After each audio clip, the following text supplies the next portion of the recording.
రాష్ట్రంలో అభివృద్ధి జరగకూడదు అని కోరుకునే శక్తులు ఉన్నాయన్నారు డిప్యూటీ సీఎం భట్టి విక్రమార్క. అలాంటి వాళ్లను గుర్తించి జాగ్రత్తగా ముందుకు వెళ్లాలని సూచించారు.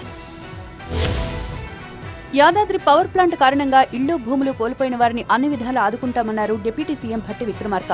ఈ ప్రాజెక్టు వల్ల ఇళ్లు కోల్పోయిన వారికి టీజీ జెన్కోలో ఉద్యోగ నియామక పత్రాలు అందించారు. ప్రభుత్వం ఎంతో ఆలోచించి అర్హులైన 112 మందికి నియామక పత్రాలు అందిస్తోందని తెలిపారు. వీటితో పాటు ఆర్థిక శాఖలో వర్క్స్ అండ్ అకౌంట్స్ లో 51 మందికి ఉద్యోగ నియామక పత్రాలు అందిస్తున్నామన్నారు. తెలంగాణ ఉద్యమంలో ముందుండి కొట్లాడిన విద్యార్థులకు నిరుద్యోగులకు సరైన న్యాయం చేయడానికి ఇందిరమ్మ రాజ్యం ఉందని సీఎం రేవంత్ గుర్తు చేశారని తెలిపారు. అధికారంలోకి వచ్చిన ఒక్క ఏడాదిలోనే 59,000 నియామక పత్రాలు ఇచ్చింది తామే అని భట్టి స్పష్టం చేశారు.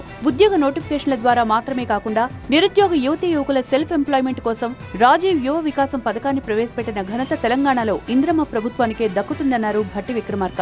రాజీవ్ యువ వికాసం ద్వారా లక్షలాది మంది నిరుద్యోగులకు ఆర్థిక చేయూత అందించేందుకు 9,000 కోట్ల రూపాయలు ఖర్చు చేస్తున్నట్లు తెలిపారు. ప్రపంచ ప్రసిద్ధి పొందిన కంపెనీలు హైదరాబాద్ నగరంలో పెట్టుబడులు పెట్టేలా ఒప్పందాలు కుదుర్చుకుంటున్నామని, ప్రభుత్వం ఏర్పాటు చేయబోయే ఫ్యూచర్ సిటీలో మరిన్ని కంపెనీలు ఏర్పాటయ్యేలా కృషి చేస్తామని తెలిపారు.